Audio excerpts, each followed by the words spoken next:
पंकज जैन, सहायक प्राध्यापक विधि, BCS शासकीय PG महाविद्यालय धमतरी छत्तीसगढ़। आज मैं पुनः आपको कारखाना अधिनियम के अंतर्गत निर्वचन खंड के अंतर्गत कुछ महत्वपूर्ण शॉर्ट नोट्स बताना चाहूँगा, जिसके बारे में धारा 2 में पूरी व्याख्या की गई है।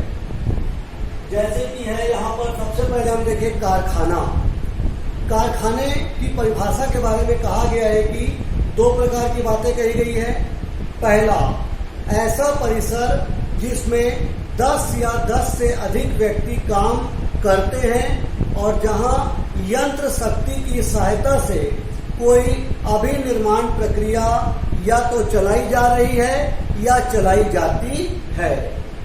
दूसरे शब्दों में हम कह सकते हैं, वर्ष के 12 महीने में यदि किसी परिसर में यंत्र शक्ति की सहायता से कोई अभिनिर्माण प्रक्रिया या तो चलाई जा रही है या चलाई जाती है तो उसे कारखाना कहेंगे, यदि कर्मचारी की संख्या 10 या 10 से अधिक हो। और दूसरा, ऐसा परिसर जिसमें बिना यंत्र शक्ति की सहायता से 12 महीने में कोई प्रक्रिया या तो चलाई जा रही है या चलाई जाती है, जिसमें कर्मचारी की संख्या 20 या अधिक हो, वह परिसर कारखाना है।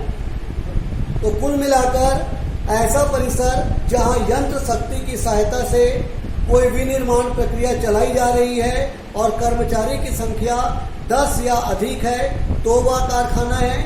और यदि बिना यंत्र शक्ति की सहायता से कोई प्रक्रिया चलाई जा रही है और कर्मचारी की संख्या 20 या अधिक है तो वह कारखाना है। अतः कोई परिसर कारखाना है कि नहीं, यह जानने के लिए हमें सारे लक्षणों को देखना पड़ेगा। किसी एक लक्षण से वो निर्धारित नहीं होगा कि वो कारखाना है या नहीं। ये लक्षण है खान, रेलवे का रनिंग सेट, होटल, उपहार गृह और सशस्त्र सेना का मोबाइल यूनिट। जी हाँ, इन सभी को कारखाने की परिभाषा से बाहर रखा गया है। विहित, विहित का मतलब होता है प्रिस्क्राइब्ड, अर्थात राज्य सरकार द्वारा नियम का निर्धारण करना। राज्य सरकार द्वारा नियमों के द्वारा जो निर्धारित किया जाता है, नियमों के द्वारा जिसका निर्धारण किया जाता है, उसे ही हम प्रिस्क्राइब्ड बोलते हैं, विहित बोलते हैं। इसके बाद टोली और पाली, मतलब रिले और शिफ्ट। आपने देखा होगा कि कारखाने में काम को अलग अलग टोलियों में बांट दिया जाता है। एक विशेष प्रकार के काम के लिए 2 या 2 से अधिक कर्मचारी की टोली बना दी जाती है ताकि काम को बहुत ही सुविधाजनक तरीके से किया जा सके।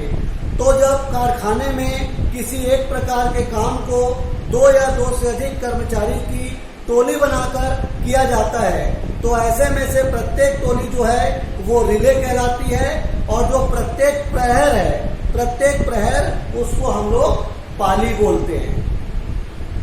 इसके बाद कर्मकार, कर्मकार मतलब वर्कमैन। कारखाने का पूरा काम कर्मकार के द्वारा ही किया जाता है, क्योंकि यही वे व्यक्ति हैं जो पूरे कार्य को संपन्न करते हैं, चाहे वो यंत्र शक्ति की सहायता से, चाहे बिना यंत्र शक्ति की सहायता से। अतः ऐसा व्यक्ति जो कारखाने में या तो प्रत्यक्ष रूप से काम करने के लिए नियोजित हो या किसी एजेंसी के मार्फत से काम करने के लिए नियोजित किया गया हो, चाहे वह वृत्ति के लिए या बिना वृत्ति के लिए, वो कर्मकार कहलाएगा। अर्थात ऐसा व्यक्ति जो या तो डायरेक्ट नियुक्त किया गया हो या किसी एजेंसी के माध्यम से नियुक्त किया गया हो, चाहे वृत्ति के लिए चाहे बिना वृत्ति के लिए, तो ऐसा व्यक्ति यदि कारखाने में काम संपन्न करता है, अभिनिर्माण प्रक्रिया चलाता है या किसी यंत्र या किसी परिसर के किसी भाग में साफ सफाई करता है या अभिनिर्माण प्रक्रिया में अपना योगदान देता है, ऐसे व्यक्ति को ही हम कर्मकार के नाम से जानते हैं। इसके बाद दखलकार, ऑक्यूपायर, बहुत ही महत्वपूर्ण व्यक्ति है जिसे कारखाने की गतिविधि पर अंतिम कंट्रोल होता हो, जो व्यक्ति कारखाने की गतिविधियों में अपना अंतिम कंट्रोल करता है उसको ही हम ऑक्यूपायर दखलकार कहते हैं। मान लीजिए किसी कंपनी में कई निर्देशक हैं, लेकिन वहां पर यदि कोई प्रबंधक कंपनी का नियंत्रण करता है तो प्रबंधक ही वहां का ऑक्यूपायर माना जाएगा।